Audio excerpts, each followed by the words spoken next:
сындыру мүмкін емес. Сондықтан жалғыз оғым атылсын.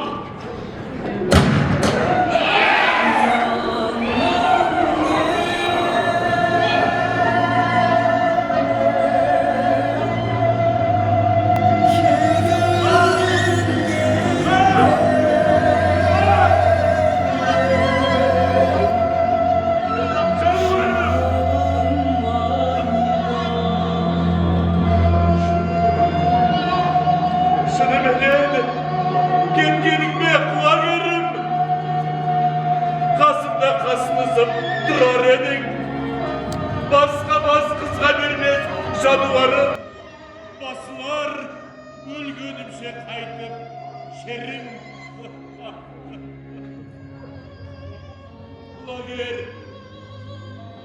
Lagir, aynalayın argımağın. O seni, ölmeyinde şabarışadın. Kutsuz göl, Yılandının jırasında, şahtap, tatmasında, zarzıladım.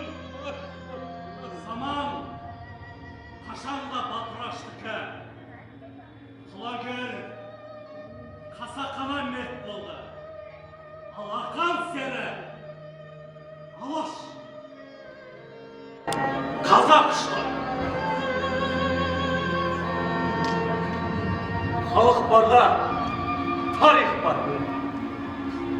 Бұл даланың әлі талай ақандай ұлы өсер.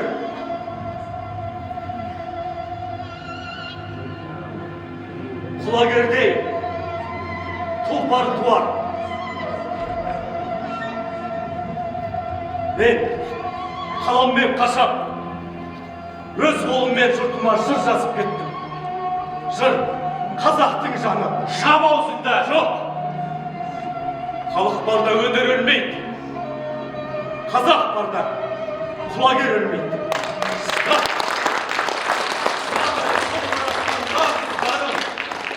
Мен оған сенем. Sen beni öterilsen, senin жырыңа жан берген дарын есі ортамызда отыр. Бүгінгі кештің есі, композитор, жыршы, торғай тарлан жыршысы Нағашыбай Алпысұлы.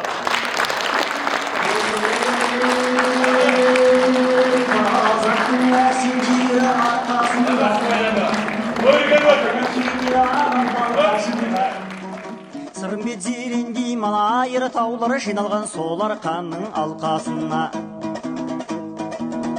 арқаның алқа қонған даласына, үйлердей таулар отыр жарасымда.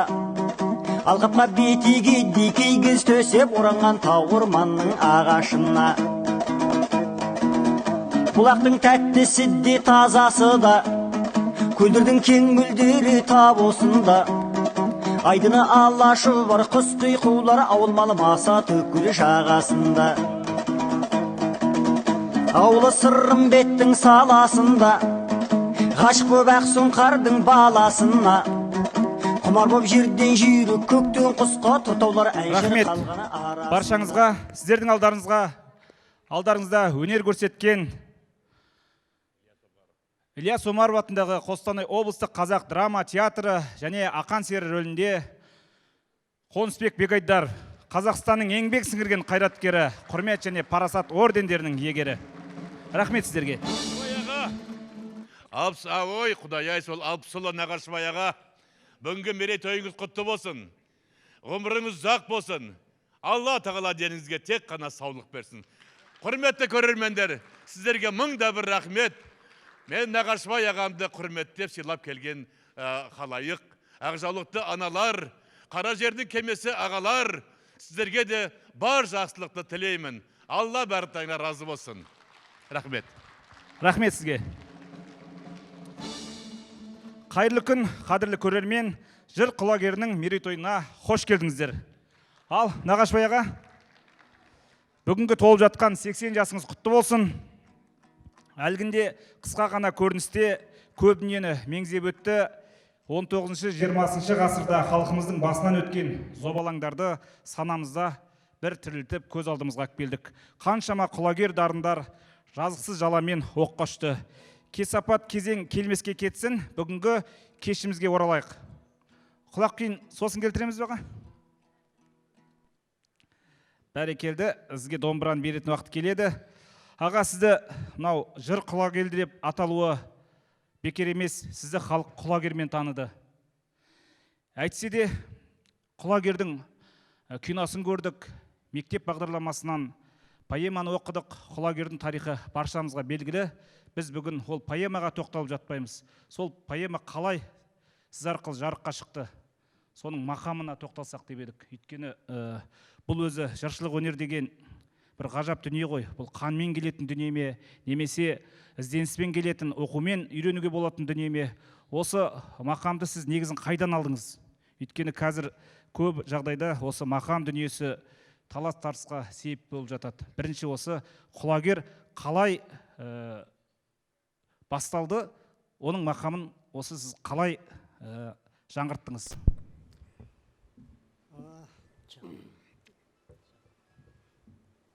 Ассалаумағалейкум, көрермен жамағат ағайын. Бұл құлагердің туу тарихы негізінде бұл өнер ханмен келетін дүние ғой, әкемде бар дүние. Әкем сол Нұрхан Ахметбеков пен Ахметхан Әбілқайыппенен замандас құрдас болған. Сол Нұрханның барлық жырын тегіс жатқа біледі десем, енді ол артық айтқандық болмас. Кешегі Ахмет Байтұрсынның өлеңдерін, сол Торғайдың Көнердің өлеңдерін, Әбдірахманның өлеңдерін, біраз өлеңдерді көкем айтып жүретін. Бірақ бізге мынаны былай жатта, былай деп айтқан жоқ ешқайда. Ахмет Байтұрсынның 40 мысалын айтатын. Сол қанда бар дүние ғой. Мен 17 жасымда оқу бітіргеннен кейін жай ауылда Точкеде малда жүріп, сол Ілиястың құлагерін кітапты аштым. Құлагер дейді. Құлагер деген не нәрсе деп, дәгіне оқып шықтым. Оқып шығып, содан құмның арасына барып, тал шауып, мал суарып жүрсем, мана поэма басымда жүр.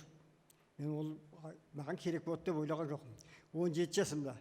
Енді мен соны 30-дан кейін барып, мен соны шығардым. Болған себеп болған, менің Албырбөгет Тәуіш ауылында Опанұлы Нағашбай менен құрдас болды, Жұман деген ініміз болды. Сол Жұман бір күні маған келіп айтады: аға, сіз осы терме айтып жүрсіз, өлең айтып жүрсіз, ұзақ жыр білесіз бе дейді.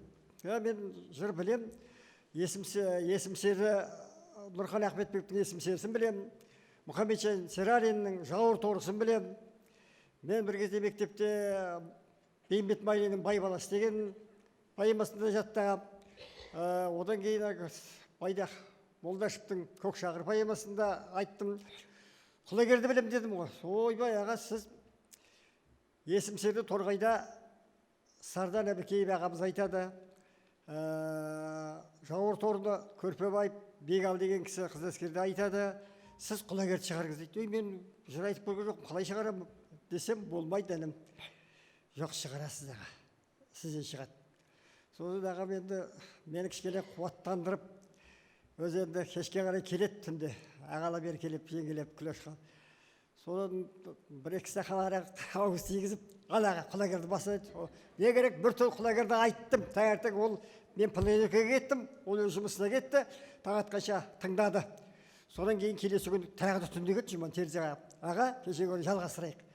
Енді құлагерге ән шығару керек. Содан не керек, алдында отырып, осы аға шығар деп, осы құлагердің ән шығаруына менің Жұман інім тікелей себепкер болды. Енді демек аға, соған дейін елде мақам дәстүр бізде болды ғой.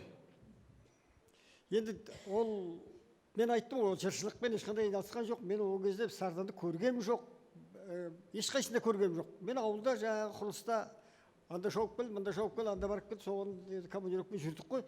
Сол осы, содан кейін осыны Әмеңгелде бір той болып, Ол бір Садық ағайдың баласы Сылаштың інісі үйленіп, сол тойды Қонысбай әбіліп басқарды. Ініміз. Сонан ол бұл жақта жастарды басқарып жүргенде, мен бұл жақта үлкен кісілер әңгімелесіп отқан, сосын кісілерге айттым, мен сіздер қарап отқанша мен жыр айтып берейін құлагерді деп. Соған жарайды деді, соны құлагерді жарты сағаттан артық әлгі жерде айттым, Қонысбай сонда естен тыңдап жүр екен. Соған бір уақытта бәрі ойын біткеннен кейін ағаң ғанимге құшақтады ғой, аға мынау алтын дүниені қайда сақтап жүрсің, бұл керемет дүние ғой деп. Сосын ол газет жазған, сонан кейін Табыл Құлиясов Алматыға алып барып осыны жаздырды. Сонан құлагер шығып кетті ғой енді. Ендағы бүгінгі енді кештің жыр құлагер деп аталуы бекер емес. Жаңа айтып жатыр, әртістер құлагер барда, қазақ барда құлагер бар деп, қазақ барда өнер бар деп. Енді осы құлагерден бір қайырымды сағынған шығар халық. Және де осыдан жаңа сіздер тыңдағандарыңыз, біз кеше Алтын Қордан арнайы режиссер жігіттер алдырып жатыр. Нағашыбай ағамыздың сонау 83-86 жылдары орындаған дүниесі. Оған да қазір мінекей 40-43 жыл өтіп отыр.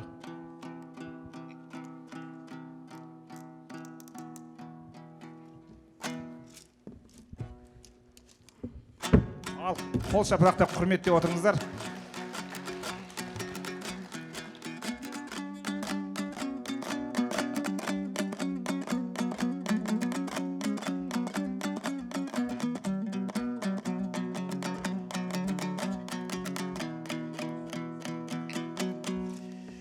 Енді бұны жазған Ілияс Жансүгіров Талдықорғандікі негізі Жетісу, бала кезімізде еститінбіз. Жер жанаты Жетісу деп. Сол Жетісудан келіп, осы құлагерді жазу үшін Көкшетауға Ілияс Жансүгіров келеді. Содан кейін сол Көкшетауның табиғатын мақтап тұрып жазып беріп, құлагерді айтады. Қазақта құлагерді көп айтады, сердің сері кеді деп айтады. Ат сыры есіне мәлімде жұрт тегінде мал көрмесе неге айтады. Қалада қара жүрек қаһарланған, тұсында пері болсын, сері болсын, ұнайды өмірімен ақан маған дейді. Манағы ақанның өмірін өзінің серілігін келтіріп. Мысалы, Абайды жазғанда Мұхтар Әуезов ол өзімен теңдес болғасын жазған. Ал мынау кімнің ақан сері болған, Ілияс та одан кем сері болмаған. Енді керемет серілігін айта берейін ме?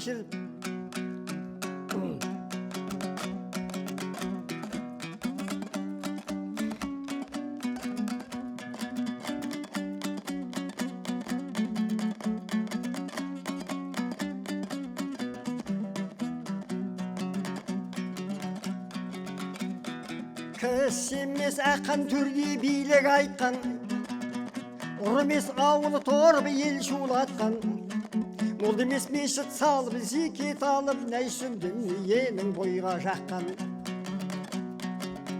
Ол емес және өзінің малын баққан, кісемес және байдың отын жаққан, кісіні итетін, жек көретін дауғу барыз айтып бейге шаққан. Төренің тосындағы қасын ерген, өзін жұрт құрмет қылған көрген жерден, жерде тоқты сойып, топыр қылып, саусырай саңлақ мініп сұлу сүйген.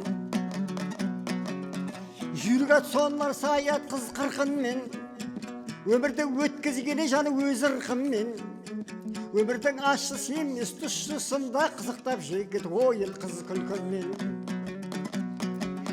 Саңлақ ет шыққан мыңнан озған жүзден, көп сұлу көзін сүзген күн өткізген, қызықтың айдынында құла шұрып, армансыз қаздай қалқып қудай жүзген. Осыдан келі жаны безген, өмірде әлсіздігін әбден сезген, сезгір жан нәзік көңілін азап алып, жабырғап жаппан жүздеп жалғыз кезген. Кісемес көп қатынды үйрілеген, болмаған пендек әсте тию деген, текті құс тазалықты қолына ұстап, арманақ сұлулықтай сүю деген. Және де жақынынан жарды сүйген, сол үшін ауыл аймақ безген үйден, алам деп ақ марқаны ала сұрып, алалмай ақырында іші күйген. Туғаны арқадағы арғын елі, өскені Көкшетаудың шалғын жері, ашытыл от мінезді қылығынан атанып кетпедім ай азғын пері. Мешіктеп таза бұлақ таудың тасын, мәкендеп жүрген дейді көлдің қасын. Айтады осылай деп айтушылар, кім білсін әлде өтірік, әлде расын.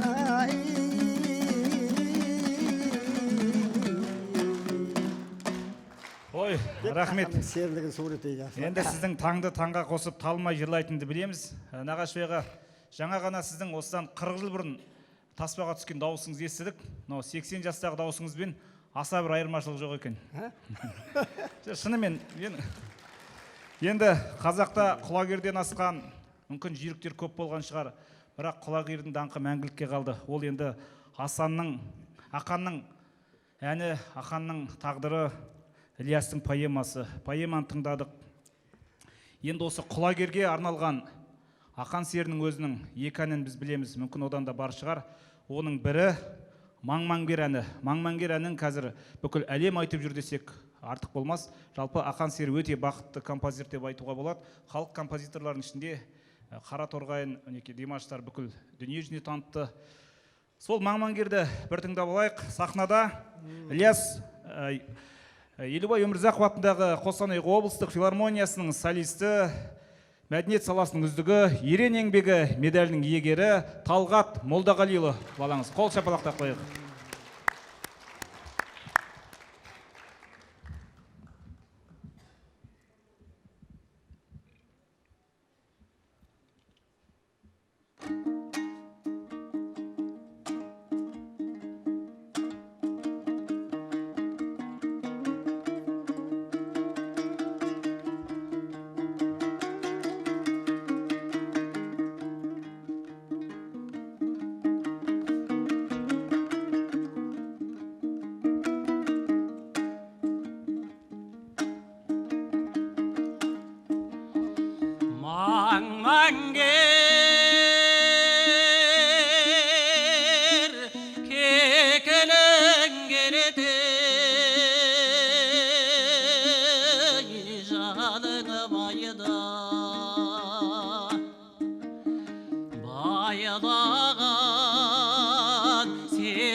деп салаған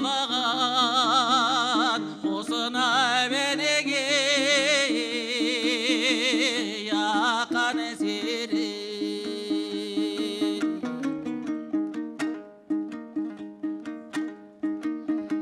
маңмаңгер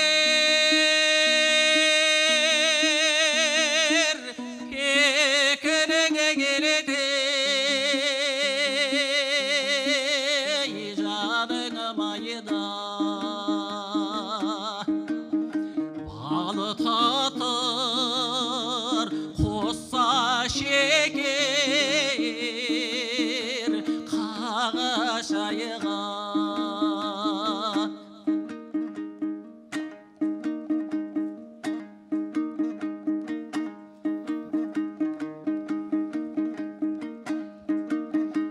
кісіден анабымын жаны тару жоқ ақ көйлек дүрия бешпет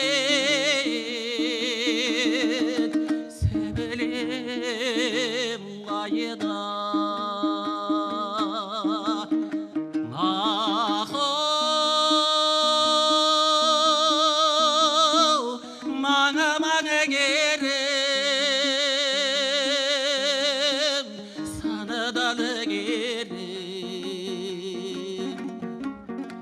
деп салаған осына бенеге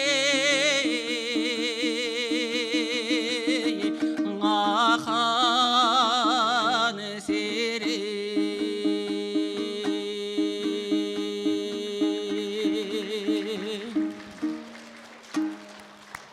Бәрекелді, рахмет. Ал аға, біздің енді естуіміз, газеттен оққанымыз кезінде Қазақстанның еңбек сіңірген әртістердің өзінде ол кезде өте қатты дүние телевидениеден 1 сағат уақыт береді екен. Сол кезінде осы құлагерге сізге 2 сағат уақыт беріпті. Бұл да енді 1 сағат дедіңіз? 1 сағат. 2 сағат сұрадым мен. 2 сағат, 1 сағат. Оның өзі үлкен дүние. Сол кезінде сіздің бүкіл таспаларыңыз бүкіл Қазақстанға тарады. Ол бүкіл қазақ даласы сол кезінде құлагер деп ән салып тұрғандай болды. Бұл енді бір жағы жүйрікке деген халықтың махаббаты, жансүгірікке деген елдің ықыласы, ақан серіге деген құрметі, және де сіздің өнеріңізге деген де құрметі. Сол кезінде мүмкін, ол кезінде таспа шығу деген қазір клипің шыққан дегенмен бірдей, сіз біздің түсінігімізді алған кезінде қазіргінің Қайрат Нұртасы, тағы да қандай әншілер бар, жұлдыз болып тұрдыңыз. Сонда бір қазақ даласынан сіздердің үйге хаттар қарша бораған дейді, әсіресе қыздардан.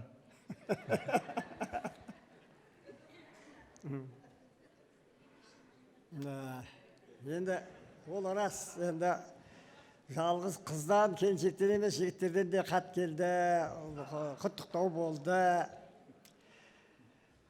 Сол құдалықта бір жерде естіген бір келіншек бір күн келді, енді айтайын уақыт өтті ғой, енді күләш кете қоймас.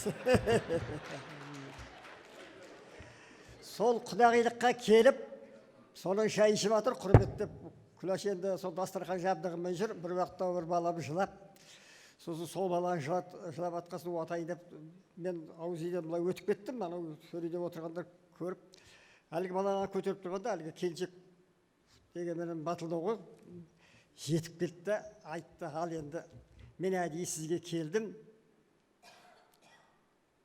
кетейік десек, мен дайын, қал десек, сіздің бір ауыз сөзіңіз қалыңыз деп. Табыраса не дерімді білмей қарап тұрмын, сөйткенше күләште келіп тұр екен, ағы сыртынан. Іштеге дегені жоқ бұны енді, рас. Сол кезде енді, ол кезде әгі той ақсусыз өтпейді ғой, сол өптеп. Содан ертеңіне таңертең планеркаға тұрып атсам, күләш айтады, айтағаш бүт оқта. Білем, сенің бұзылып жүргеніңді. Сені кінәламаймын деді. Ал енді үй, мынау балаларың бар ғой, анау әжеміз бар. Маған кет деп айтты, мен сол балаларды бағып отырайын. Алам десең ал, қалам десең қал деп сөйлесе.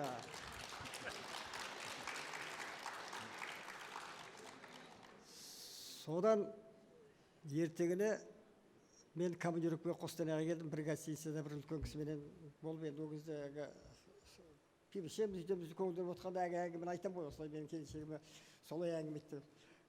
Айналайын, бала, келіншегіңе жарайды, ақылы бар екен, жұрттың келіншегі болса ғой, сол жерде шу қылып, бүкіл құдалықты бүлдіретін еді, келіншегі андай әңгіме айтса, келіншегінен айырылма деді ғой. Бәрекелді. Кешегі ақылы бар келіншек, бүгінгі үлкен ана, төрде тұрған Күләш апамызға қол соғып қояйықшы мінекей. Орныңыздан тұрып қойсаңыз.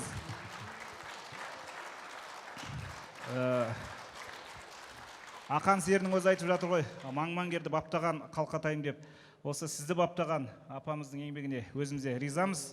Енді бір жақ әзіл, бір жақ шын. Бұл қазіргі таңда үлкен қоғамда таласқа түсіп жатқан тақырып. Бұл көп үлгі болады деп ойлаймын, бұл айтқаныңыз. Енді сізді құттықтау үшін арнайы сіздің тойыңыз, өнердің тойы, халықтың мерекесі, бүгінгі мерейтойыңызбен құттықтау үшін арнайы келіп отырған Қостанай облыстық мәдениет басқармасы басшысының орынбасары Саят Дәулетұлы Жүсіповті ортаға шақырамыз.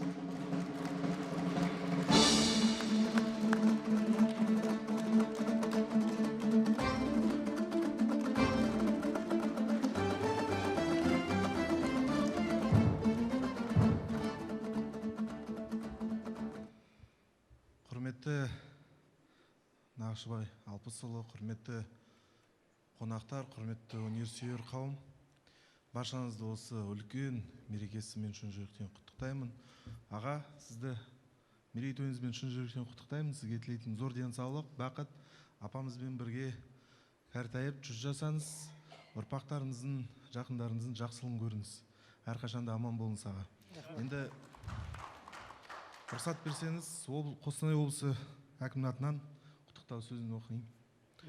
Құрметті Нақышбай Алпысұлы, сізді 80 жас мерейтойыңызбен шын жүректен құттықтаймын. Сіздің есіміңіз қазақтың төл өнері, жыр терме, дәстүрлі ән әлемінде ерекше құрметпен атанды. Жыршылық дәстүрімізді заманмен үндестіре жаңғыртып, тың мақамдар әкеліп, жыршылық мектепке өзіндік үлес қосқан тұлғасыз. Өнерсүйер қауым тек жыршы, композитор, термеші ретінде ғана емес, сонымен бірге шәкірт тәрбиелеп, өнерге көрсеткен ұстаз ретінде де құрметтейді. Торғай топырағынан түлеп ұшқан өнер иесі ретінде ұлттық мұрамызды насихаттау жолында атқарған еңбегіңіз ұшан теңіз. Ұрпақтарыңыз бабадан жалғасқан өнерді лайықты жалғап келеді. Қазақ поэзиясының құлагері Ілияс Жансүгіровтың поэмасын жырға қосып, елге кең тарату арқылы сіз дәстүрлі өнерімізге өлшеусіз еңбек сіңірдіңіз.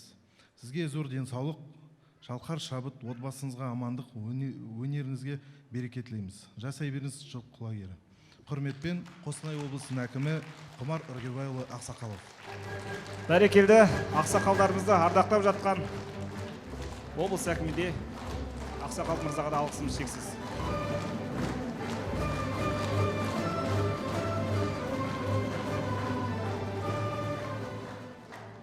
Және де облыс әкімінің атынан өзіңіз білесіз, Тобыл Торғай ол тұңғыштардың мекені. Мінекей облыс әкімінің атынан арнайы сыйлық, осындай күміс монеталарымыз, осында тұлғаларымыз Ахмет Байтұрсынұлы, Ыбырай Алтынсарин, Шоқан Уәлиханов, Шақшақ Жәнібек және Міржақып Болатын бейнелері беріліп тұр. Аға, сізге.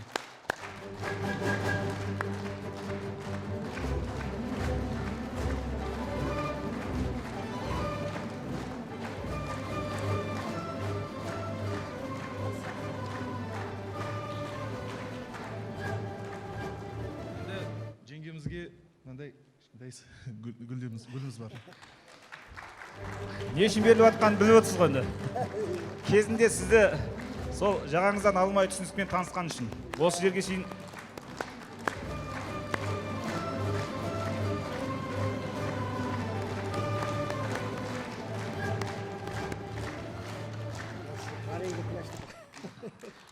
бар еңбек күләштікі деп құлағыма сыбырлап айтып жатыр ағам.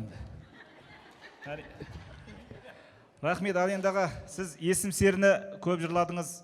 Қарғаның да тарихын білеміз. Жалпы осы Торғай туралы айтқанда Нұрхан атамыздан айналып кетпейміз ғой. Осы кеше енді балаларыңыз айтып жатыр. Сіздің басыңызда да сол есім серіге ұқсас оқиға өткен сияқты. Оны айтамыз да айтпаймыз да. Өйткені кеше серік айтып еді, әкемнің сондай бір, шешенің сондай да бір ерлігі бар, соны халық білсе екен деп. Бүкіл сырып айтты. Енді Қостанайда оқып жүрген кезде таныстық қой, енді сол Торғайдың ұл қыздары себепкер болды. Сосын оқу бітіп, ал мен оқу бітірдім, кәрі кемпірменен әкем бар. Келісесің бе, тұрмысқа шығуға дедім, жоқ, менің ағам бар, ағам жалғыз ағам әскерге кетті, ол келіп үйленеді, сосын барып шығам, оған дейін мен асықпаймын. Содан біз мартта бітіп, мен 15 мартта ауылға келдім. Сол 10 шақты күннен кейін бұлар Торғайға әлгі практика дейді ғой, жұмысқа соған келіпті бір айға. Содан бір жігіттер себепкер болып, бұны алып қашам деп, кәсім сотқа әлгі кәсет дебетті тіркеп алған, жоске тұрыспенен. Содан бұны қуып жүр екен. Содан ертеңіне маған мен естідім, ертеңіне сол қызларға айтты, осылай болып жатыр деп. Сосын енді күләш келісе ме дедім. Сосын жанындағы подруга жолдас қыздар айтты, келістіреміз деп. Сосын айтты, басты қатырма, не анаға жігіт, не мынаған шық. Құдайдың бұйыртқан шығар, содан бармайын, ағамды күтем деген адам, артын 10 күннен кейін, 15 күннен кейін қолмай кетті. Тағы да бір қошемет ұрып қойсақ болады екен сізге. Енді бұл деген үлкен махаббат. Сізді бір жағынан жүйрікті жырлаған, жүйрік жыршы емес, махаббаттың жыршысы десек те болады. Өйткені Қарғада, есім серіде бұл өзі Нұрхан Ахметбектің шығармаларының ерекшелігі. Біз енді 7 ғашықты айтсақ та, қандай біз ғашықтар туралы дастандарды айтсақ та, соңында қосыла алмаған сүйгендер жырлайды. Ал Нұрхан Ахметбектің дастандары ол сүйгеніне жетіп қосылған осы армансыз ғашықтар жырлайды. Сіздер де сондай тағдыр иесі деп ойлаймын. Осы жерде енді көп жырлаған жырыңыз, дастаныңыз есім серіден бір халықтың іздеп отқанда сол шығар. Шабытыңыз шақырып жырлап жерсеңіз. Есім сері енді елдің серісі ғой. Аралап көрді Қырым Қытай шегін, есімі ғой дейтұғын ел дүние тегін. Қайратты өзі батыр, өзі сері, егескен талайлардан алдау кегін деп сол серілік құрып, күрек атыменен ел аралап жаңағы, ол кезде жылқы тартады ғой алыстан. Сол бір үлкен асқа келіп, мана бәйге жарысы аттар жіберіп жатыр екен дейді. Сосын қазақтың бар баласы атқа шабуды мақсұт тұтады ғой. Bir балаға атқа шабасың ба дейді, шабам дейді. Неше мынауға мінді деп жұртқа айтпастан күрек атты қосып жібереді ғой. Атым есім, келерде есім сері деп айтарсың деп. Сонан палуан күрес болады. Палуан күресте тағы да кішіздің үлкен палуаны жол алып әлім жақтан біреу шықты, жұрт айтып жатқан асқан мықты. Орынбор, Омбысыбір, Еділ жайық аралап палуандардың бәрін шықты дейді. Жұрт мақтап осылайша дәріп деді, 300-де теңге жоғалып деді. Әлімге шыға алмасаң, әлім жақтан біреулер алып кел деді, палуанды алып деді деп. Орнымнан шыдай алмай түре келдім, қорғалап отырудың өлім көлдім. Керең киім белімді басалып жүгіріп палуанға жетіп келдім деп, жаңа жерде палуанмен күресіп, палуанды жығып кетеді. Жүреккен жұрт әшейін жоқ сен деп, алдынан қалды топтың кете бардым, бәйгесін әлім бөліп ал депті. Сөйткенше шаң көрінді, күрек аттың бір азға келетін жерін суреттеп жүрейін.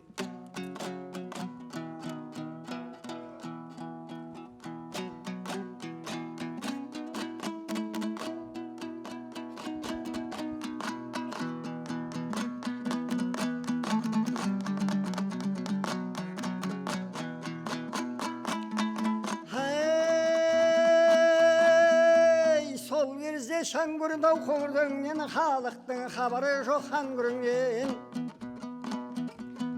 Бір қара көз ұшында салып келет, жұрт атқа мініп алдау көрінгеннен. Құлдырап қырдан ойға салып келет, көрініп жер көз ұшында қалып келет. Желгі ұшқан желді көнгө қыран құстай аяғы жерге тимей ағып келет. баланың әлдермені құрып келет, саумалап бір жағына бұрып келет. Таныдым сұрадайдан жануарды, екі арты үзеңгісін ұрып келет. Құлдейді қырықшыдан төрге салды, төтейден қосылған жұрт бәрі қалды. Шеңгелдеп топырақтау аспан қатып, есімдеп сонда балу айғай салды. Шабысы хаңгүріңнің таң қалғандай зып бетіп өткенде жұрт қалдан қармай.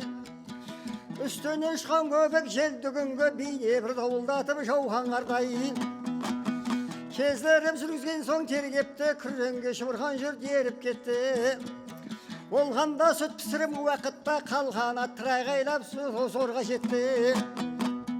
Тегіпті баспай кеге 30 бие, 6 айғыр 9 өлі 9 түйе. Жамылған қыранарға қалы кілем атозған болды бір зор ол жағы. Таңданды мұнда жүйрік көрмедік деп, қағарын орта жолдан білмедік деп. Өздесі ұйымдасып сөйлесіп тау бір тиын қаңғымаға бермелік деп. Сен қайда жүрген жансың қашқын дейді, сен неғып айтақ жұрттан астың дейді. Беретін біздің саған бәйгеміз жоқ, атыңды сырттан ұрлап қостың дейді. Елбетіне қалса да болды теріс, арада өтіп жатыр тартыс керес. Үстіне күрік аттың мені балып, мен көрдім жақсылардың бәрін тегіс. Біреулер ыңғай бермей жүріп кетті, біреулер мазақ қылып күліп кетті. Ел кезген жалғыз атты мен жолаушы, кетерме жету әлім қырып көпті. Тоқтадым ақыл салып оймен биге, қорлықта кім шыдаған мұндай күйге. Қария әділ адам дегеннен соң мен бардым арыз айтып Шора биге. Шектеде Шора бидің болған анық, сұрады жөн жүйемді әбден қанып. Әппақ боп сақал шашы қудай болып, жібекпен алған екен жағын таңып. Шора би мынаусың деді ау қиын, сұраусап мен жинайын елдің бейін. Күз болып жерге сілбі түскен шақта, сөз болсын бас қосылған олы жиын. Атыңды жылғаға ос өзің тынық, жатуға ауырламас менің үйім. Көнбесе айтқанама ағайыным, ұлықсат етем сондау сенде түйін. Үйінде сол Шораның бір сұлу қыз Қадиша, оның аты Аймен Жұлдыз. Ағайын алты бақан басын қоспай, сол үйде жатып алдым 4 айдай күз. Қар кетіп қоңыр түске елде қонды, жайықтың су тасыма, ой, мұзылдай мұзы. Ой, рахмет аға.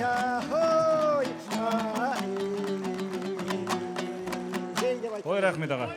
Сіз мынау Күләш апамды айтқан сайын бір тебірді шегініп бара жатсыз, бір жақындап отырсаңыз. Енді, аға, бұл үлкен бір дастан, тыңдай бергін келеді, бір жыршы дегеннің бір қажап дүниесі тосқауыл қоймаған ғой, айтқан сайын алшындай береді. Бірақ енді біз уақытқа бағынамыз деген сияқты. Мынау есіме түсіп отыр. Оны қазір бір әдемі құттықтаулардан кейін айтайын. Мынау сізді құттықтау үшін Алтынсарин ауданының әкімі Сартов Арнұр Маратұлы келіп отыр екен. Сол бауырымыз ортаға шақырайық, жақсы бір лебіздерді тыңдай отырайық.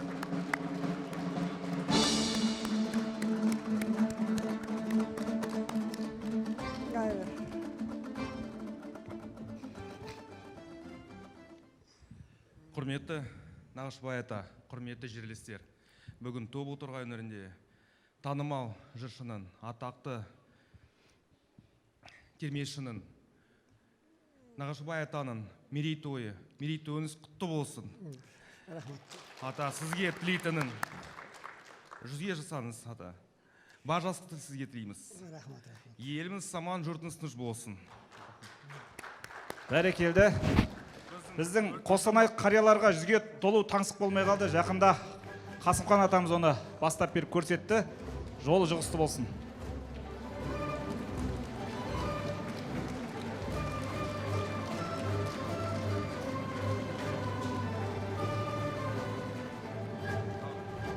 Айженет, табыс. Әрине енді.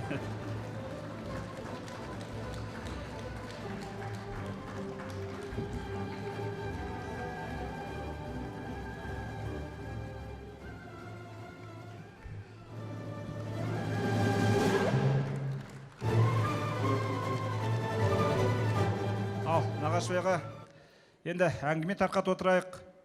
Мынау жаңа айтайын дегенім, сіздің енді бел балаңыз, жолыңызды жалғап жүрген Абзал бауырымыз бір енді қазақшасы шорқақтау бір үйге барып өнер көрсеткен ғой. Содан барып осындай термелерді, толғауларды сағаттап толғап айтып жатсаңлар, енді өнерді сыйлап тыңдапты.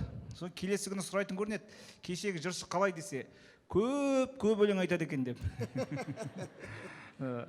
Сол сияқты енді жырдың бір қасиеті сол ғой.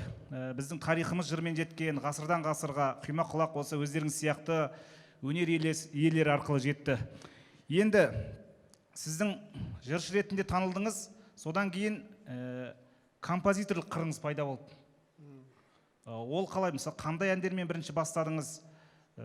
Бұл өзі қалай білдіңіз? Ол сіз 40 жасқа шейін жүре берген екенсіз. Абайдың өзі 40 жастан кейін өлең жазған дейді ғой. Осы сіздің алғашқы өлеңдеріңіз қашан танылды, қалай шыға бастады? Композитор қырыңызға тоқталсақ. Сол мен жаңа Қонысбай газетке жазып, соны Алматыға шақырды ғой.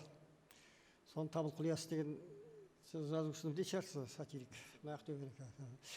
Сол алып барып Алматыда сол түсірді. Содан кейін торға келгеннен кейін мені сол мерекелік концерттерге шақырды. Сол Абай Әмірханов деген ініміз шығыпты. Ой, аға, оқымайды әнең етпей, мұнда өлең айтып жұртқа көрінбей, дипломсыз, сіз бірінші торғайдан, анау телевизордан бір-ақ шықтыңыз деп сол құттықтап. Содан кейін енді жақсы сөз кішкене әлге адамды көңіл көтереді ғой. Содан кішкене елге таныла бастағаннан кейін мынау 90 жылдары Ахмет атамызды Мыржақып Дулатовты ақтады ғой. Содан кейін сол Қосабаев сол ақындар айтысында көрген өлеңімді, одан кейін жаңа құлагерді естіп жүрген енді. Анау алпысқа сәлем айт. Ақаңды ақтық ете батырмыз. Осы ақанға соған бірдеңе шығарсын депті. Енді мен жаңа шығып атқан Ахмет, мен не айтам болған деп жүргенде, бұл газетке Қалшеңгел поэмасы шықты. Сосын енді сөзіне байланысты мындай ән келеді ғой. Сонан енді әгірі жаттап айтам ғой деп жүргенде, келесі күні директор шақырып алды да, Мұсағазин Тұрғанбек ағай, так, неге командировка бар деді. Сосын Абзал как раз кімменен Айбек Қалиппен екеуі бір класстас, екеуі айтысып бектіп жүреді. Сен мынаны жаттай аласың, мынаны жатташы, мен келгенше деп тастап кеттім.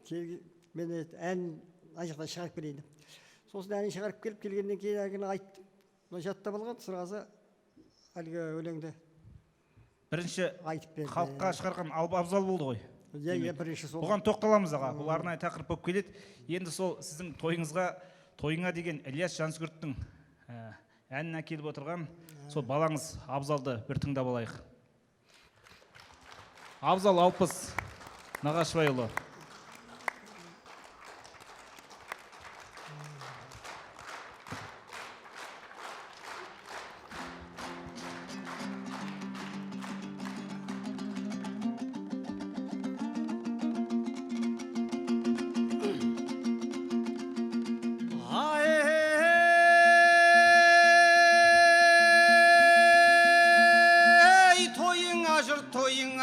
Құтты болсын айтамын, қуанышты тобыңа, орта толсын айтамын, тақылда тіл тақылда, бүгін қолы дәуірде, бүгін бірсін ақынға, жүректегі жалын ем, бүгін лаула лапылда, көңілдегі бұлағым, бүгін қайнал ақылда. Мұрагер, қария аузы дуалел, шырқалғанда құйқылжып, қаншенгелмен құлагер, өнеріңе сүйсініп, орнынан тік тұра дел, сеңгірінде 80-нің жеткеніңді шалдықпай, мереке деп ұға дел, бұйрый тойға бүгінгі болып отқан куәгер.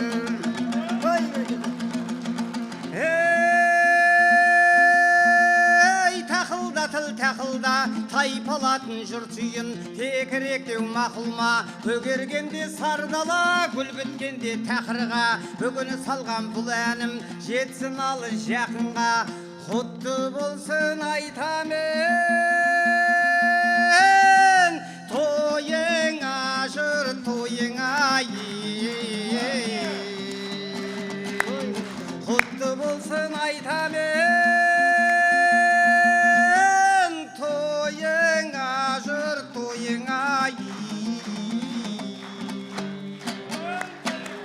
Ой, бәрекелді. Сізге жыр арнап шығарып келгенін білдік. Жансүгіров атамыздың жырмен бастап өз лебізін қосып атқанын білдік. Енді қызық болсын айтып отырайық. Осы балаңыз абзал кезінде Айбек Қалиппен айтысып, талай тең түсіп, үлкен аудан көлеміндегі айтыстарға шығып жүргенін білеміз.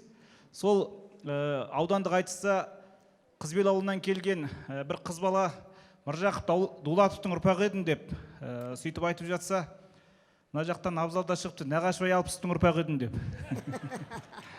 Сонда қазылар енді қалған өнеріне де риза болған шығар, өз әкесін Мыржақып Дулатовқа теңеп жатқан басбайге абзалда деп сондай оқиғалар болған екен. Енді аға, қазір біз екі шумақ өлеңді жаттаудың өзі қиынға түсіп жатыр. Сіз айтып жатырсыз,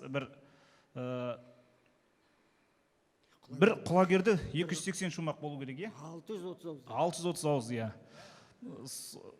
Шумақ депін жолды білетіміз. Оны айтқаным, өйткені қазақтың ең үлкен мықты ақыны,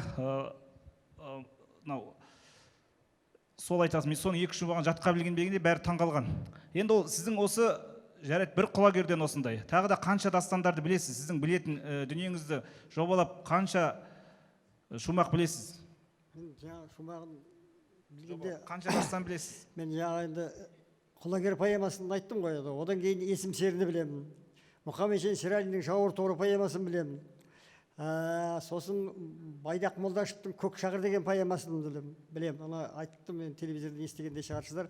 Одан кейін мен мектепте жүргенде Бейімбет Майлиннің Бай баласы деген поэмасы болды. Бір байдың болған екен үш баласы, бейне бір қатар өскен қол саласы. Кенжесі ес білмейтін дәлду болып ақылды кісі бопты екі ағасы. Әке шеше өлген соң сырдан тартып, ағалары көрмеде жындын артық. Қошеметке бір жақтан қатындары қуып шықты деп оған келме қайтып. Кет дегенде есіктен итте кетер, кет деген сөз сүйекке барып жетер. Қанша жынды болса да тумас еді, ағасының қуы болды бекер. Оны білер жындыда ақыл бар ма, сұр өзінен басаң жақын барда. Жүрді сорлы баладай күлге аунап, байланып суға барған қатындарға деп басталатын поэмасы бар, Бай баласы. Поэманы түгел оқыңыз келіп отыр. Бұл енді сол білгеніміз ғой. Енді қазір адам, сіз өзіңіз арнайы дамытасыз ба? Немесе осы біркіл осының құпиясы неде деп? Енді ол қанда бар дүние шығар, мен енді оның жылына бір айтам ба, айтпайым ба, бірақ сол басын бастап етіп кетсем, кейде сол бәрі әрғай өзі кете беретін дүние ғой. Енді қазір 80-ге сеңгіре шыққаннан кейін әптеп көмескіленіп татпаса бастады, көп айтпағасын. Білімше бата да жаттайсыз? Енді батанда уақытша. Бата оңай ғой енді. Енді аға, сіз осы елдің қазір үлкен ақсақалсыз, ақсақал жасқа, қария жасқа келдіңіз. Алтынсарин ауданында сол ардагерлер кеңесінің сол қоғамдық істерге де белсене қатысып, осы ұлттық өнерді насихаттап жүретініңізді білеміз. Бүгін сізді құттықтау үшін осы Қостанай облыстық ардагерлер кеңесінің төрағасы Батырбек Мұқан Салғұлы Ахметов ағамыз да келіп отыр. Қол шапалақта құрметтеп қояйық. Осы жерде айта кеткен айып болмас. Жаңа Нағашыбай ағам жырлап өткен есім серінің күрең аттың бәйгеден келе жатқанын осы Батырбек ағамыз да жатқа біледі екен. Өз көзіммен көрдім.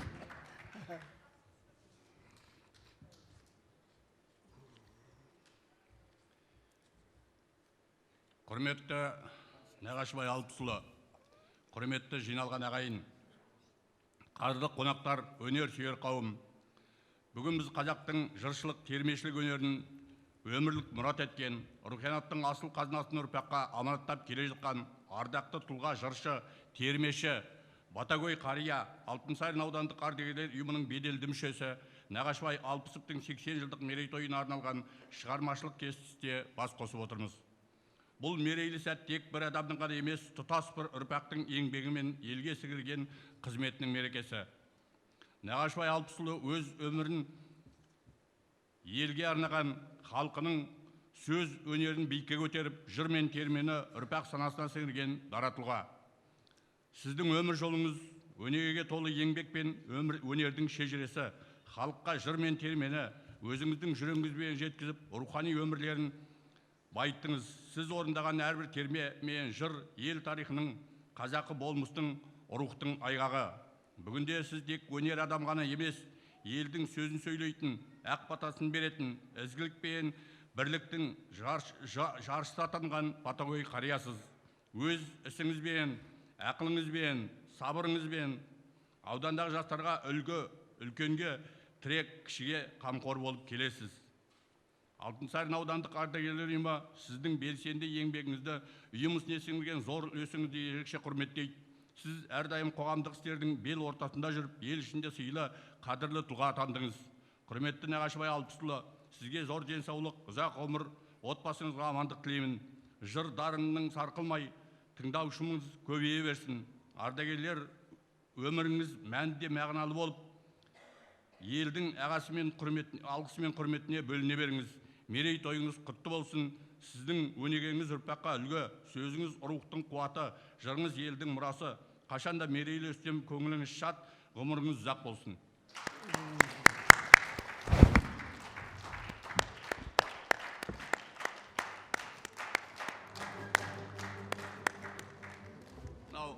Облыстық ардагерлер кеңесінің атынан алғыс хат тапсыруға рұқсат етіңіздер.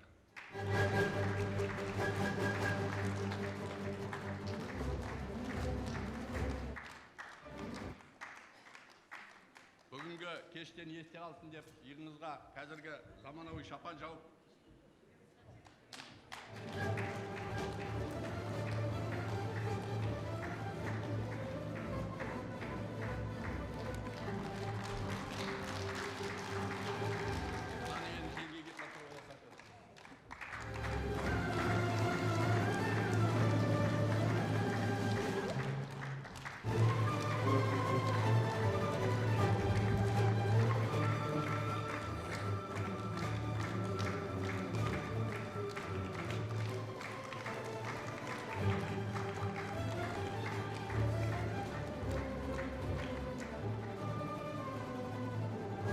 Ал енді осы ел ақсақалдарының атынан, ер алдагерлер атынан осы жерде сіздердің алдарыңызға бабалар әнін тарту ететін, жақында ғана президентіміздің қолынан құрмет орденін алған Қостанай облысының мақтанышы біздің Манатбек Кәдіров ағамыз, Елубай Өмірзақов атындағы Қостанай облыстық филармониясының белді солисі.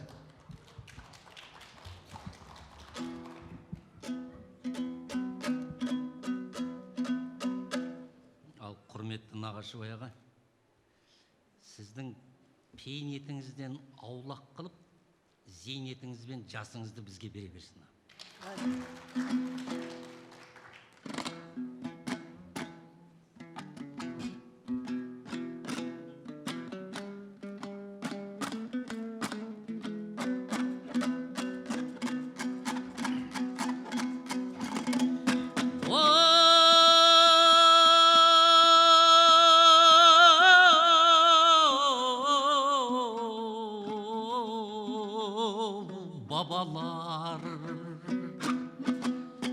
Babalar asılı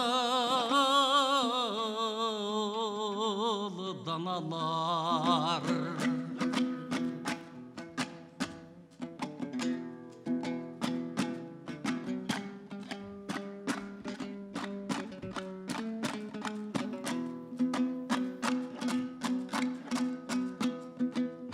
Aladay darхан көңілей, көктемдей жомарт жандар-ай. Сәуледей аппақ оп пейілі, қазақтың қайраны қарттар-ай. Өзіңе мәңгі қарыздар-ай.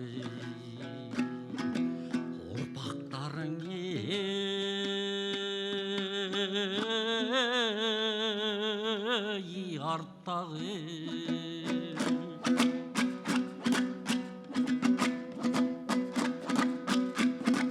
аузына елді қаратып, қыдыртып қойып шақшасын, шежіре жырдан таратып, әңгіме не қылып ей жас шағын өкей кесті күй толғабай жүрсің бейгесен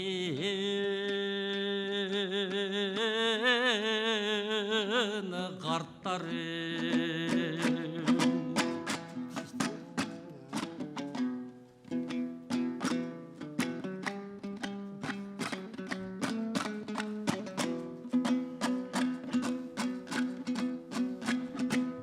Батаңды бердің тілекпен оғылы бұл деп адамның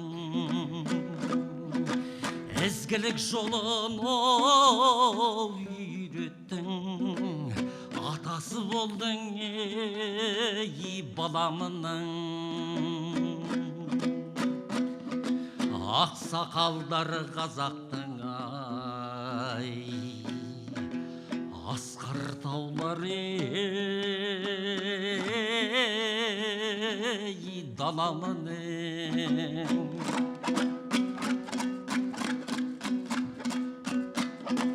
ақсың қарғысың тоғырда тұлпарың жәреу белдеуде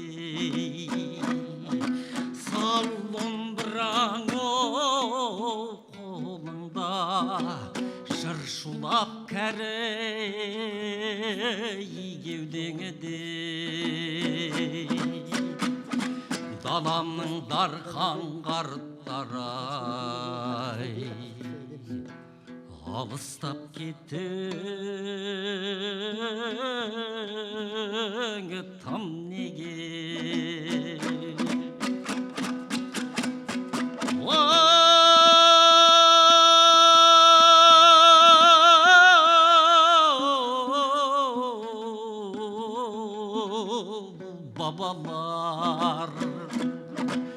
Babalar asıl danalar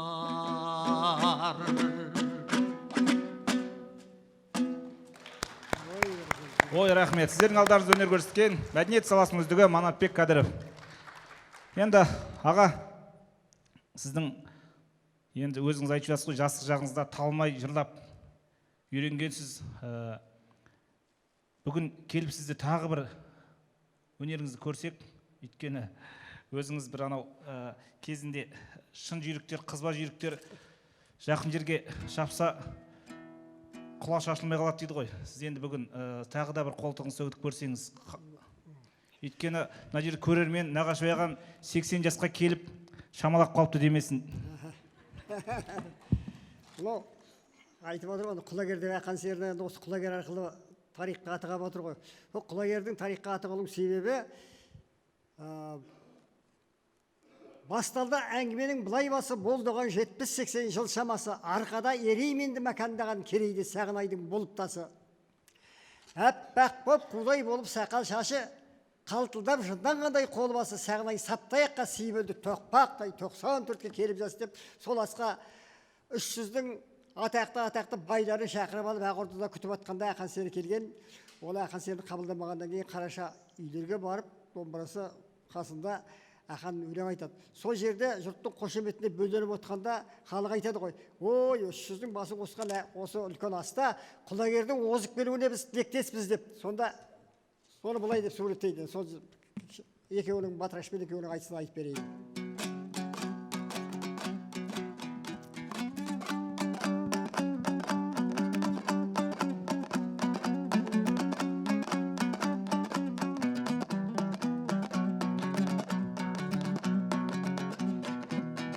Соққандай сырым беттің салқын желі, отырды өлең айтып шалқып сері.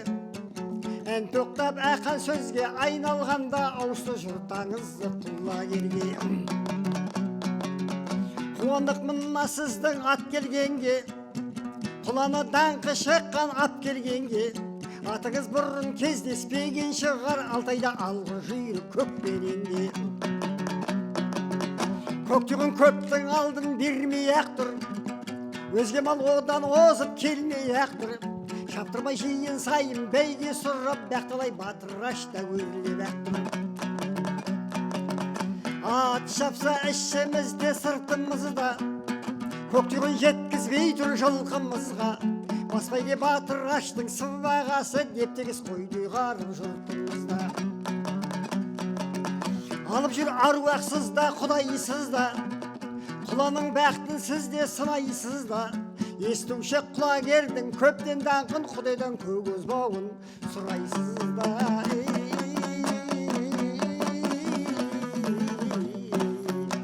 Дегенде ағам бұлай деп айтты дер. Естіген бұрын даңқын көк деменің, Алтайда одан жүйрігі жоқ дегенін. Кездеспей есіне жүрген болса, осы жол көк жолақты бөктеремін. Ақанның осылай деп өк дегенін, құламнан озар жылқы жоқ дегенін. Жеткізді батырашқа бір қу ауыз, құлаға бөктерер дер көк дегенін. Бұны естіп батыр ашчал бұлан талан, көкжалды кеткен қысып ашу сайтан. Тепсініп Ағотауға келді кіріп, жиған жоқ аяғында жатқан ақан. Қылған жоқ қорқуыңнан қауып қайқан, үндірі батыр аштың шықты қатаң. Қамшысын бүктей ұстап жүгініп шал, ақанға сөз аулын ал сонда айтқан дейді. Ей ақан, қаңғырып қарауылдан асқа кепсің, бұл аста абыройым басқа депсің. Атыңа өз аузыңнан бәйгеп беріп, атыңды өзгелерін қоспа депсің. Атаң аз, Алтайымнан қалай көпсің, алдымнан бәйгемді алып көрген жоқсың. Сорпасы сағынайдың бұл болды ма, Алтайдан озамын деп бөғің жепсің. Алтайда мен ақи құшқан қонбай, қарамды көре алмайды сендей торғай. Бөктерем батыраштың көк атын деп оттапсың, аузыңа ие болмай. Қарауыл қайрат қашан бітті мұндай, басуым көңіліңді боқтан доңай. Төренің атын ерттеп өскен ерең, өзіңе ат бітіп дау байғұсымай деп айтты дейді. Сонда ақан, жатқан ақан былай деп айтты дейді. Ақанға батып кетіп шалдың сөзі, аңырап алғашқыда қалса дүзі. Тілмен шалды алды шағып, лап бермей оныңдағы от бірезі. Әңгүдік әкірің аққан албырт сөзді, көтіндей көгешкеннің жыртық көзді. Алтайдың кәжіріндай бәқылдаған, көкті құл азбан сынған болып өткім өзі. Ат біткен құлагердей ақаныңа, олдайын жерді көкке тақырына. Бәйгеден бас көзіңді суғы бозбай, ат сенің қарай мекен сақалыңа. Би болсаң би шығарсың Алтайыңа, тілімді терезем тең тартайын ба. Көгіңді бөктермесем атым сеніке, шапса да әкеңнен байталына деп айтты. Түтігі өңі күйіп қап-қара боп, батыраш басқа сөздай баптаған жоқ. Батырып батырашқа жіберді-ау деп тым-тұрыс үндемеді тыңдаған топ. Жайраңдап жайсаң аққан қаймыққан жоқ, жүрегін жол барыстан айнытқан жоқ. Жат елде жалғыз жүрмін деп именіп, болар деп түбі қалай қайғыртқан жоқ. Жұрт сөзді одан әрі жаңғыртқан жоқ, қаңқулап қаға жулап қағытқан жоқ. Насырға шабатынын біліп жиын, шаппаған бәйге басын ауыртқан жоқ. Түтігі батыр ашчал басы қалтақ, қалтақпа жан жағына етіп жалтақ. Білелмай не қыларын үйден шықты, осыға жұрттау жатты үйден тарқап. Жүріктей топты жарған қағып жайтақ, таңғалтып әнәтімір елді байтақ. Аулым қонған сырым бет, саласында ей деп әқан әнсап жақтау бас шайқап деп айтты. Осы ерегестен кейін барып құлагердің басы шабады. Бәрекелді. Енді болашақта ондай тағдыр қайталанбасын. Біздің құлагерлеріміз бәйгеден озып келе берсін. Енді аға, осы қазір бір қысқа нұсқа айтып жіберсеңіз, сіздің осындай өнеріңізді қазір тыңдайтын көрермендер жағы қалай? Ой, көрермен қазір енді маңайда аз. Енді өйткені бұл жырды жалғастыру үшін қазақтың сөзін толық анық қазақ мектебінде оқыған адам керек қой. Ал енді осыны қалай сақтауға болады? Біз мысалы күй өнерін үйрететін консерваториялар бар, дәстүрлі ән өнерін, кәсіби музыканы оқытатын, оның жүйеленген дүниесі бар. Мынау жыр нағыз халықтық өнер. Бұны қалай сақтауға болады? Өзің шәкірттеріңіз бар ма? Енді мен өзі балаларым мынау абзалдан бастап үлкен балам Ақылбай да әнші. Жақсы ән айтады деді, бір кезде дұға сырлап бересе торғайдың мынау әртістері жақсы құрметтеп айтқызып жүреді. Осы кейіннен ол басылып қалды енді. Келін басып тастады деймін осы. Шықпай қалды әнді. Енді абзал енді осында келіп, мынау бізді кішкене құрметтейтін абзал бар, мынау Серік бар, үйде Әбдірахман деген кенже балам бар 92 жылға. Солар енді жалғастырып жүр. Енді ол жыр өнерін үйрену үшін де оған бір мектеп керек қой. Ол егер жыр мектебі болса, мен өлең айтам деген балаларды жинап алса, соның ішінен әйтеу 100-ден 1 дегендей бір бала шығар еді, оған талапты болса. Енді оны оған үшін жыр мектебі керек. Жыр мектебін ашу керек. Сонда ғана ол әрі қарай өз жалғасын табар еді. Бәрекелді. Енді аға, бұны сұрамасқа болмайды. Өйткені жаңа өзіңіз айтып өткен Хан Шеңгел шығармасы да сіздің бір екінші тынысыңызды танытқан дүние болды деп ойлаймыз. Бұл үлкен Ахаңа делдің махаббаты, және те жырдың жақсылығы, және те бұл мақамды қазіргі біздің кеше ғана алтын домбыраны алған, айтыстың тұңғыш ақтаңгері атағын алған Айбек Қалиев ағамыз сол айтысқа сол 5 буынды мақаммен алып шығып, бұл өзі қазаққа бүкіл танымал болған мақам оған дейінде. Кейін осы бірақ енді бір уақытта осы біздің енді елде тарап кетті абзалдың дауысы. Бұл Орынбор архивінен табылған Ахмет атамыздың өз дауысы деп сол елдің ішіне тарап кетті кеңінен. Және де тосқауыл болмай қалды. Және де оның соңы, оның мәтінінің дауына апарып, мынау тәуелсіз Қазақстан тарихында бір сирек болған оқиғалардың бірі әдеби сотқа шейін алып барды. Енді осы басы қасында жүрген дүниесіз, осы дүние әннің сіздік екеніне ешкімнің дауы жоқ. Енді мақамның да мәтінге де дау болмау керек еді, бірақ сол кімнің мәтіні екенін өзіңіз айтып өтсеңіз, сол Ахаң жазды дейді, бірақ оны әдеби сот енді олай емес екенін дәлелдеді. Бірақ сіздің аузыңыздан айтқан осы дүниеге нүкте қойып кетсек дұрыс болар деп ойлаймын. Бұл енді 17 жылдан кейін, 90 жылдан кейін, бергі 17-18 жылдары жаңағы Кеңесбек Мәулетов ағамыз Үмбетейге күйеу ғой. Сол Үмбетей еліне барғанда, Үмбетейде енді бұрынғы сол Ахаңның көзін көрген, енді сол елінде Ахаңды сағынғандық шығар, енді Ахметтің керемет, енді абзал сол елде кім Сейткен Жақметов бар, Сариева бар, оқы түскен кезде сол елде жаңа шыққан әнді сол елді аралады ғой. Соған мынау сол Ахаңның әні емес пе екен деген, соны Кеңесбек ағамыз, ой бұл мен тексерем деп, артынан сол алып алып, кімнің Ғазизағай баяндама жасағанда, кім Хамит Өксібай жазып берген ғой, Ғазизағайға көмектесіп. Соны Сәуле үйіне алып барған Аяшева. Содан Кеңесбек тауып алып, ойбай мынау Ахаңның өлеңі мінекей деп, әлгіні газетке жазған, интернетке жіберген, содан үлкен дау болып 18-19 жылдар ма екен, сол Астанада үлкен дау болды. Сол Астананың көлеміндегі бергі Торғайдың, Қостанайдың бүкіл ақын жазушылары жиналып, бұл кімнің әні, кімнің өлеңі деп. Сосын мен айттым, мен құлагерге ән шығардым. Құлагерді мен алғашқыда бір мәтінмен ғана айтып шыққанда, маған Тұрсынхан Әбдірахманова деген апамыз айтты, Нағашыбай, құлагерді әдем жаттап алған екенсің, әдемі-ақ жарыққа шығардың, рахмат. Бірақ әнмен шығардың, кішкене ішіне ән қосып түрлендіріп отқанда дәдеңе болады деді ғой. Содан осы әнді енді келіп, мынау әнді мен айттым ғой, мана кім абзалға мен бердім деп.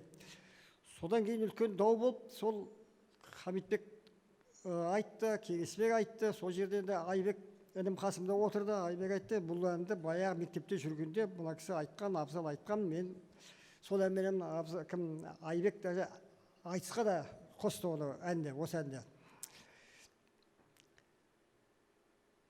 Ахаң 1871 жылы туған. Ал Файзолла 1882-83 жылы. Бір мүшел жас кіші. Ахмет Байтұрсын кешеге Әлімхан Ермеков Қазақстанның территориясын Лениннің алдында отырып, Қазақстанның шекарасын сызып алған адам. Соны Ленинмен айтып жүрген адам, Ленинді енді мынау Хамитбек ру кім еді? Қыржігіт. Мына Файзолла Қыржігіт қой. Сол өзінің туыстары. Енді кеше ақынды ақтағаннан кейін кім Хамитбек Файзолланы ақаңмен теңестіргісі келіп, ақаң Файзоллаға хат жазған деп, енді ақындық қиял деген сұмдық не ғой, вообще қиял деген керемет не аспанға дұрыс аға, біздің сізден күткеніміз ән сіздікі, мәтін кімдікі? Кім сөзі Хамитбек Мұсабаевтікі. Жақсы, сол. Енді өзінен 13 жасар кішіге ол Файзолла достым деп айта алмайды, айтпайды. Бізде аға қысқа нұсқа нүктесін сол құлағдар сіздің аузынан естігенін қалағанбыз. Өйткені әлсін осындай кейбір келеңсіз әңгімелер шығып жатады. Бір жолата осындай бір келелі әдемі мәжілісте жұртқа тарасын дегеніміз ғой, болашақта бұндай жер сөзге орын болмасын деген дүниемен. Аға, енді бұл әнді бүкіл халық жақсы біледі, жақсы көреді. Соны өзіңіздің ізбасарыңыз жаңа айтып өткен Серік Алпыстың орындауында бір тыңдап, сонымен кешімізді түйіндесек деп отырмыз.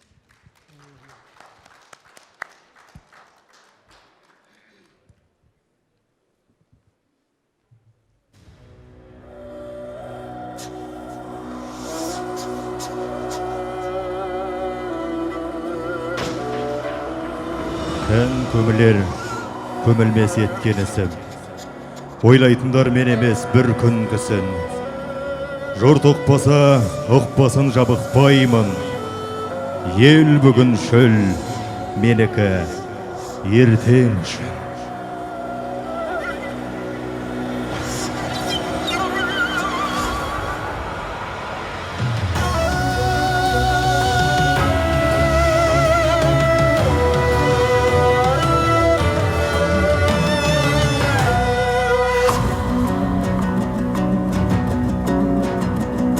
Файзолла достым аса қымбатты, мұң менен азап жаныма батты. Өтпелі дәуір өкініш шуы аса өзендей толқыны қатты. Өзіңе аян өміріміздің көрдім ғой бейне туған ел үшін. Жабылған ақақ жаланы ойласам өзегім күйіп өртенеді ішім. Ой соқты болып қатты ғой басым, көзімнен көл боп ақты ғой жасын. Сергелден кешіп сарғайып санам, төбемнен тура түсті ғой жасын.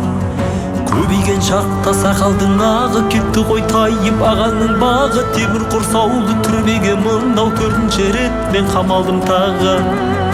Ана сүтіммен ақындықтарым жыр жазып едім, отырмын алып халық жауы боп қасірет шеккен бүгінге енді менде бір ғарып. Дамылдап бір сәт таба алмай тағат кеттім ау япырау, қай жерден аға түсесің ойға, иірде шиыр елестеп көзге мақсат пен мұрат. Жегенім желім, ішкенім мәрім, түсінер түбі халықым бәрім. Басты кінә боп тағылдау қалқам, сүйгенім үшін ұлтымның тілін. Олама сұмдық дәл мұнан өткен, Сталин заңы шықты ғой шектен. Жауапты орында біз бүйрек жандар, аяуды білмес мейірімсіздеткен. Тегінде бәрін алған ғой таңдап, қол қойдырады азаптап зорлап. Сенбейді айтқан сөзіңе әстен мәзақ қылады, табалап қорлап. Ильич кетті тым ерте сөніп, жаңа заманды орната беріп, бүгінгі мына ойранды ой-хой оралып қайта көрсе ғой келіп.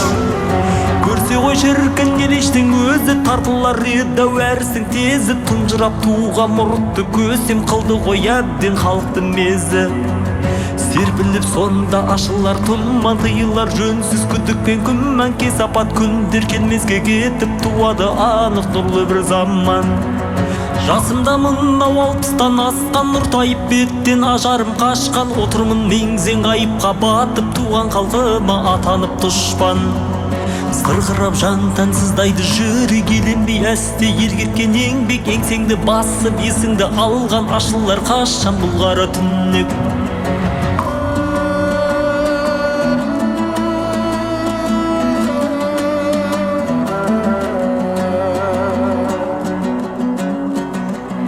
Соңымнан ерген қуатты бірлік, үркердей шоғыр келе жатқан түйдек. бір жақып сәккен Мағжан мен Мұхтар болса деп аман деп тілейм тілек.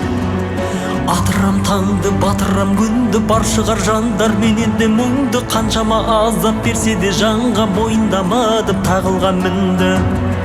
Сезеді Өлмейді жүрек ажалым жақын, өлмейді босқа азамат ақын. Өзіңе достым аманат жырым, бұл жазған тегі ең соңғы хаттым.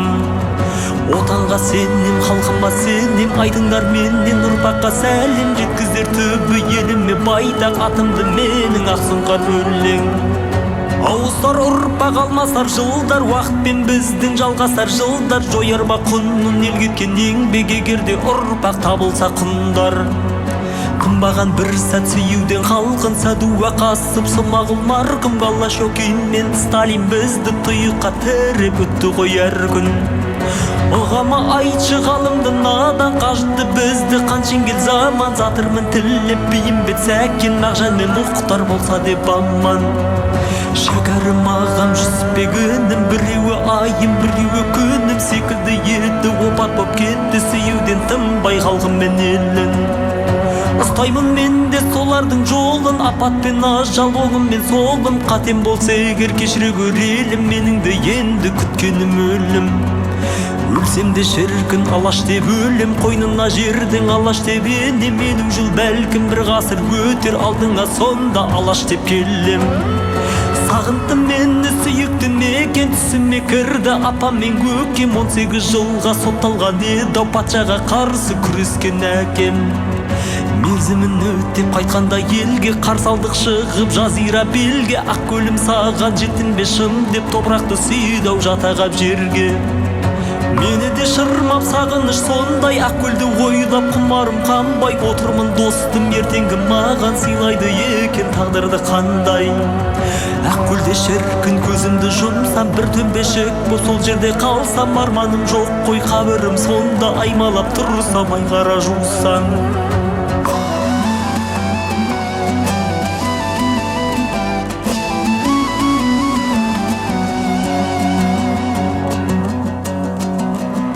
Қазақ емес біз ежелден қырғыз, аталып солай жазылған елміз. Сен келіп оны қазақ деп жаздың дейсің, оқуды қазақша жүргіз.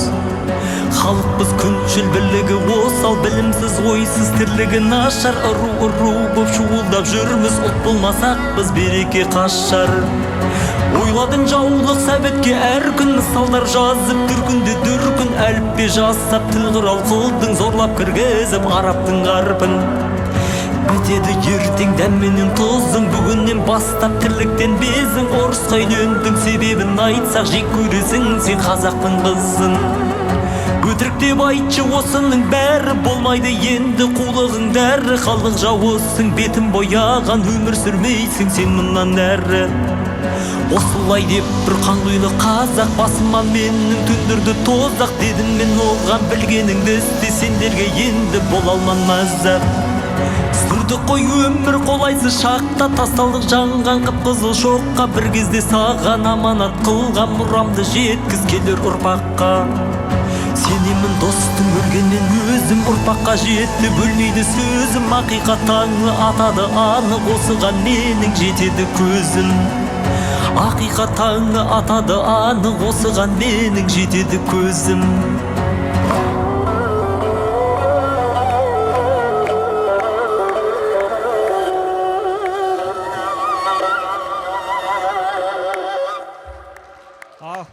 Бәрекелді, рахмет. Бір балаңыз Мыржақыпқа тең етті, бір балаңыз Ахмет болып жатыр, сіз бақытты әкесіз. Ал енді көрермендер, сіздерден кешірім сұраймын. Маған берілген уақыт 1,5 сағат еді. Мен Нағашыбайға бір айтқаны 1,5 сағат қалай болады екен деп уайымдап едім, бірақ мынандай бір жағдай болып тұр. Күләш апа, бекем болыңыз енді. Манағы келіншек тағыз деп кетті. Сөз береміз бе? Әзілдеймін, негізі ол кісінің сыныптасы, ол емес басқасы. Бір ауыз өлең бар деп, бірақ мен сізге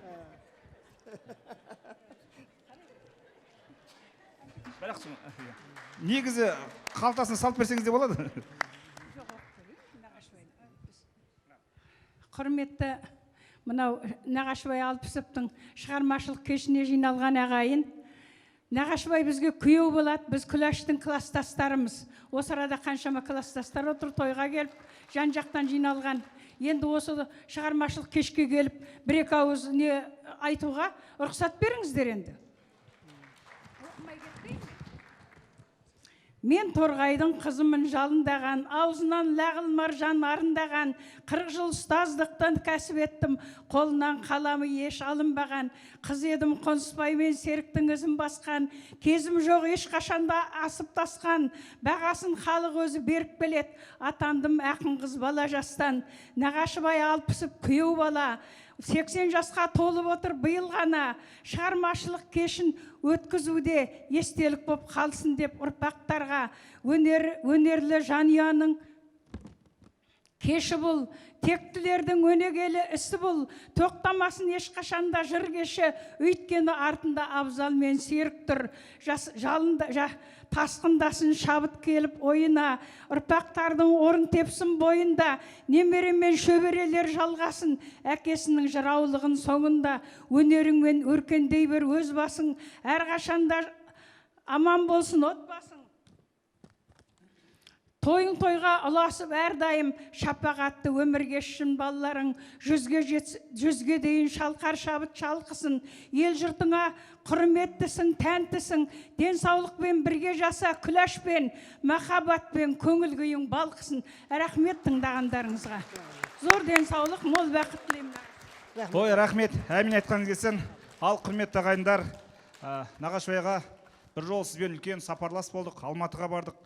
Сонда сіздің құрдасыңыз Серікбай аға Оспанов былай деп айтты: бақыт деген не деп?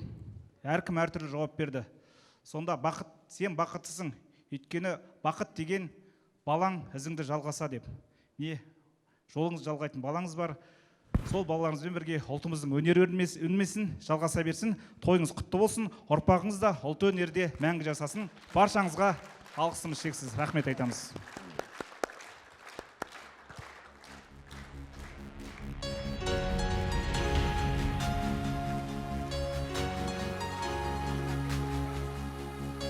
Мана келіншектің баласымын дейді. Ассалаумағалейкум. Күләш абайдың класстастар, құрдастары кеп сыйлық беріп жатыр екен. Нағашыбай аға бүгінгі 80 жасыңыз құтты болсын. Мынау енді Нағашыбай әкеміздің жаңағы соңғы құрдасымыз, кенжесінің құрдасымыз, Әбдірахманның құрдастары. Құрдастарының атынан кішігірім Күләш абай сізге гүліміз бар, және де Нағашыбай әкемізге шапанды киетін атам. Мынау енді екеуі ауысып кеткен жоқ. Апамызға сосын ақ орамалымыз бар. Ауысып кетті ау деме. Кешіріңіз. Апа келіңіз. Қол соғып қойсаңыздар болады.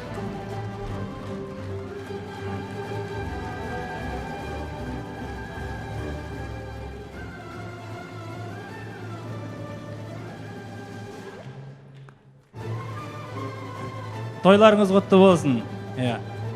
Осы қызық қуанышын көре беріңіз балаларыңыздың.